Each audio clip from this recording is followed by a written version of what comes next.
to do a check-in. I've been kind of frantic.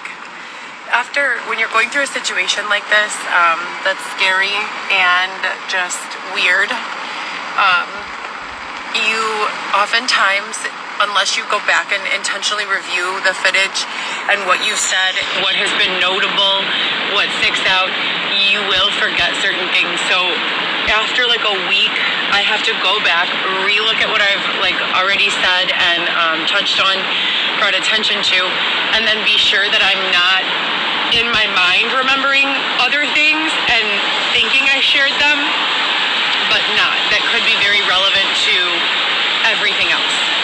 So we all know the butterfly effect and how one small thing affects the other. We want to make sure that we're taking every extra step without being OCD, which is another one of my issues, about providing too much information over and over. So we're going to be informing, not inundating. And that is a lesson that you've heard me talking about a lot over the last 6 years. Be informed, not inundated. I want to touch on my pregnancy. So currently I am 17 weeks pregnant and 3 days. I'm excited. My goals in 2015, my 5-year plan was that in 2020 I was going to be married with a new baby, on the way or born, and moving into a house. So that was my goal. For those of you who have been following, it's 2023 and I am in a tent, separated from my children, going on year 3, or 36 months, and not making much money at all. I have been gang stalked, I have been assaulted, I have been sexually assaulted, and everything in between. And I am glad to be alive, but that has all gone on and all is thoroughly documented on all of my other Instagrams, beginning with the one Heather GEE. Why did I change Instagram handles? I didn't. I was for the one Heather GEE and the HLG Forever _ as well as the mercifulstorm.com. I did not change the handle. I simply, was locked out or hacked out of my own account, meaning they went in, changed my password. I'm sorry, you guys, they always pick up traffic and distractions from outside of the tent when I'm trying to give a thorough explanation so that it becomes increasingly difficult to complete a thought. But anyways, I have documented as thoroughly as I can, and what more can I do? But since becoming pregnant for the second time, I felt that it was even more important to document, as well as plan as if the results I've already expected and worked for are here. So I call my children every single day. A few things I do to stay grounded. I call my children every single day, numerous times, whether they answer or not. I try to call my father as frequently as possible. I tried to keep Xavier.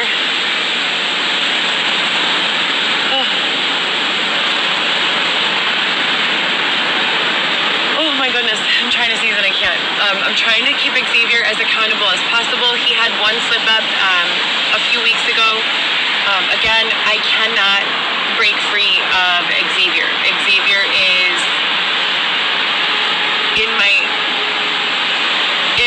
heart one of the only reasons I have not been, further victimized.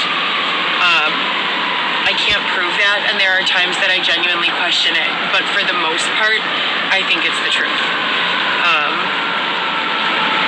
It's been a very difficult road. I'm very grateful to be pregnant again, but it's also very scary. For those of you who have been following, I was pregnant with twins that passed away December 26th, 2022.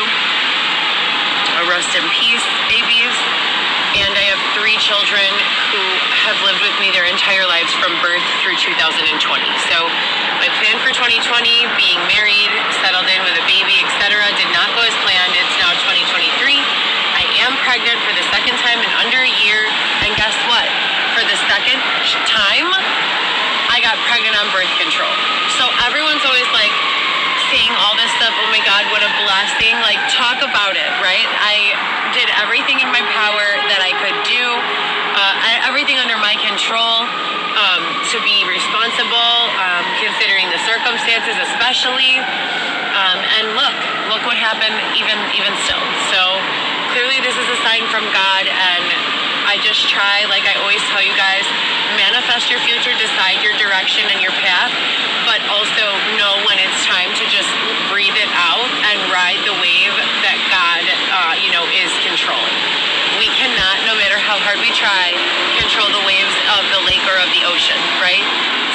have to think of the same thing with certain instances of what's going on in our lives as we level and progress through life and up, as they call it. Every ounce of experience is a level up. So as we continue to do that, we just literally need to learn how to ride those waves as gracefully as possible, and that's all that I've been trying to do through every ounce of pain, ridicule, condemnation, happiness, breaths of fresh air. That's literally all we can do. But I did finally get, for those of you who have been tuned in, I have been using a state Medicaid plan called Molina Health. There are multiple state Medicaid plans in Illinois. There is Molina, Blue Cross Blue Shield Community, County Care, regular Medicaid, and then one other one, Meridian. So pretty much every OB accepts all of them other than Molina, which is the one I have. I finally heard back from my primary care physician's office, or someone pretending to be my primary care physician, and they gave me a referral to a Mona Goma, a doctor in Elmwood Park, Illinois. So I am very far from Elmwood Park, but I'm crossing my fingers that maybe I'll be able to find an apartment there or a sponsor there for Xavier and I, if his father is not able to give us back our space at the condo. He said he met with his father today and that his father seemed willing to do so, so that would be fantastic. Until we figure out what's going on, try being pregnant, neurotic, and terrified, mixed with exhausted of crying. That's pretty much where I'm at. I do need to do some self-care. I feel so unkept. And I'm, just trying to stay grateful and optimistic. I wrote on the wall of my tent, I will remain hopeful, positive, and focused for myself, my children, my future, and the future of humanity. And I think we all have that responsibility, each and every one of us, right? As possible. Obviously, we can only do what we can do, right? It's been another really long time. Xavier was just supposed to go to the corner store, which is less than 5 minutes away. So this keeps happening today. It's the second time. That makes me incredibly nervous. I don't like it when he does that. So I force him to put a lock on the tent door at night, and usually I don't like him to separate from me. He never lets me go to the store or do anything alone. He says it's not safe, and that he protects me from getting raped and murdered.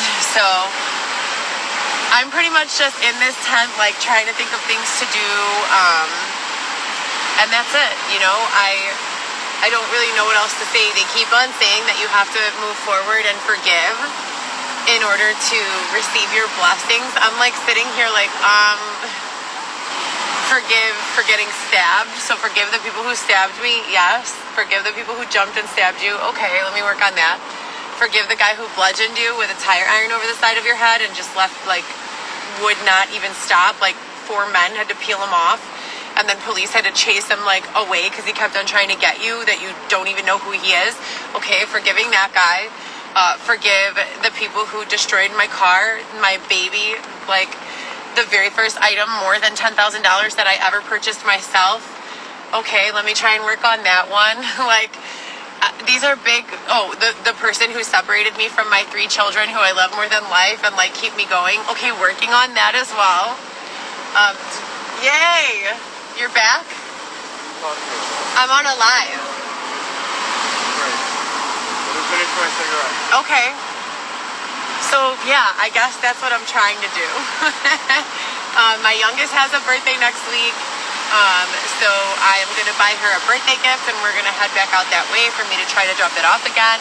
The last time I went, there was a little drama. And in the curated corrupt kind, the father of Alexis, my ex, he answered the door and he's like, no, I will not take these groceries. And he tries to hand me back these bags of groceries. And I'm like, you will take them because they're not for you. They're for my baby. I wanted to have her Go-Gurts before school and her, all this stuff. And even if you don't want to let her come out and talk, and hang out because you're scared or we're being targeted again or whatever is going on, because who the fuck really knows, at least give her these snacks from her mother who loves her. And he calls 911 And I'm like, this is all I need is another attempt, entrapment, whatever. I go to the corner store and call 911 myself. And I'm like, look, my ex just called you guys for no reason. I wanted to call you and let you know I'm leaving. I just went to drop off groceries. That's it. And the officer who answers uses the name. Who's been watching me since Love After Lockup? If you've been watching since Love After Lockup, heart this. And this is not a plug for Love After Lockup. I don't like the show. I have some, disdain for a lot of people that not produced it, but were involved in that narrative. Okay, so for the show Love After Lockup, they tried to say all this fucked up shit about me, right? But really, they were like helping cover for Dylan, who was cheating on me with like a million other women, etc. One of the women he was cheating on me with has a name.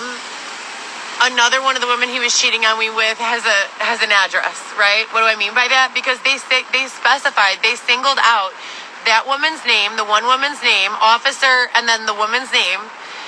That's not your name, officer. Why are you antagonizing me? I haven't spoken to Dylan since 2020 probably. Why are you antagonizing me? And then the next time I'm doing a Google search and looking for a staffing agency to begin employment, even at a factory, which I'm like, whatever, 12-hour shifts, yeah, it'll be awful on my body, but what the fuck? I'd rather be on a conveyor belt or assembling mailers or doing something like that for minimum wage than making no money at all, right? I have a baby about to be born. I have 3 other babies. My kids need glasses. Like, my child's about to have a birthday. And I look up the staffing agency, and it's legit this other girl who I caught Dylan in bed in my apartment, in the bed that came from my first apartment that we sleep in together as husband and wife. You're with this bitch who I know and have been to her house before in my bed. Like, why? And Love After Lockup is protecting him. So the police are on bullshit. I call the police for help, and they answer, yes, this is Officer and it's a bitch's name that Dylan was fucking behind my back. And then they do that with my Google search results when I'm trying to find a staffing agency to get work. Like, this is 4 years after the show aired. It was a 6-episode fucking season. Get the fuck out of here with that bullshit. Please. What else is going to cause that? You know what I mean? It's just crazy. So, for anyone who hasn't seen, you feel free to go to the bio section of my One Heather GEE account. I'm also rebranding again. So that I can try and get some more business, because again, we have multiple lawsuits right now for slander and libel against numerous different people, agencies, and actors and actresses, as I like to call them. So people who are impersonating law enforcement and putting hands on me, things of that nature, kicking my door down and letting other people have access to an apartment in my name, things of that nature. Numerous lawsuits. Pardon me. And we're just going to continue to sue everyone who continues to fuck around. It's like they want us to just curl in a ball and just be like dirty, unmotivated, sad people. Well, we are sad because you're hurting us, but we're not going to stop. We're not going to just give up on life, right? We're not going to just say, oh, you took me away from my family for 3 years, so I might as well just curl up here in a ball and die. It'll be the rest of my life that I never see them. No. I still have a whole what? We're not going to stop posting. We're not going to stop posting. We're not going to stop documenting. We're not going to stop anything, like, ever. And I've said this a million times. Thank you for reminding me, babe. Yeah. What you need to remember as, like, someone who wants to support us is, no matter how tired we get or you get, come back. I understand this is an exhausting situation. I'm exhausted. I am literally exhausted. I get it. Go away from it for a while, but don't give up on it, please, because a lot of the things that are affecting me are models and paradigms to what's affecting us. Babe, give me the phone before it gets cold, please. To what affects us all on a greater level. I have to go and eat. I love you guys. I just wanted to check in. Still undecided if I'm going to see that Dr. Mona Goma in Elmwood Park, but definitely going to make an appointment, at least for the first, because it's high risk, possibly. But I don't even know what hospital that would be to deliver at, and we stay downtown in the 60610 usually. So who knows what's going on. I will update you guys later. They, I think, gave me that just to avoid some sort of liability, because I did make so many live calls to the state insurance offices. And there are, besides myself, a lot of people being told that they're trapped in plans, that they can't switch providers. But I'm going to make more about that later. Like, my other page is going to be strictly about those types of issues. I'll talk to you guys later. Love you guys so much.